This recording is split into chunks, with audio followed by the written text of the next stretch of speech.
सोच्नुस् त एसियन गेम्समा Nepal versus India. एकातिर ओल्ड च्याम्पियन इन्डिया भने अर्कोतिर नेपाल, अनि स्टेडियमभरि नेपाल नेपालको आवाज। यो अहिले सपना जस्तो लाग्न सक्छ, तर यो सपना रियालिटी बन्न नेपालले अब एउटा मात्र काम गर्न बाँकी छ, त्यो हो एसियन गेम्स क्वालिफायर पार गर्ने।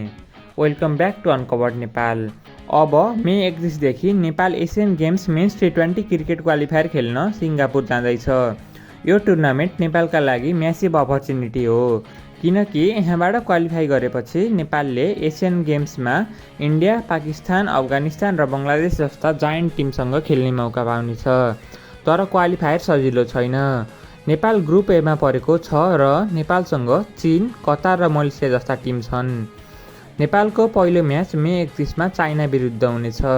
त्यसपछि जुन 2 मा कतारसँग हाई प्रेसर भिडन्त हुनेछ, अनि जुन 4 मा मलेसियासँग खेल्ने तालिका रहेको छ।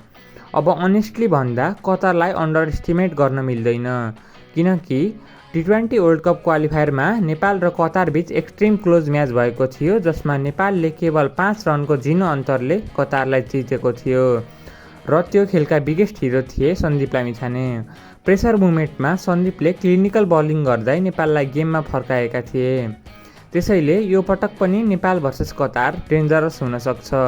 अब फर्मेट बुझ्दा ग्रुप स्टेजपछि टप टिम्स नकआउटमा पुग्नेछन्, त्यसपछि हुनेछ सेमिफाइनलको खेल, अनि सेमिफाइनल जित्ने केवल 2 टोलीले एसियन गेम्स 2026 को टिकट काट्नेछन्। त्यसैले एउटा खराब गेमले पनि पुरा सपना सकिन सक्छ। अब नेपालको स्क्वाड हेर्दा क्याप्टेन छन् दिपेन्द्र सिंह ऐरी, टिममा परेका छन् कुशल बुर्तेल, आसिफ शेख, रोहित पौडेल, कुशल मल्ल, सन्दीप जोरा, लोकेश बम, आरिफ शेख, दिपेन्द्र सिंह ऐरी, सोमपाल कामी, करण केसी, सन्दीप लामिछाने, नन्दन यादव, साहब आलम र शेर मल्ल। अनेस्टली भन्नुपर्दा यो नेपालको स्ट्रङ्गेस्ट T20 स्क्वाड मध्येको एक हो।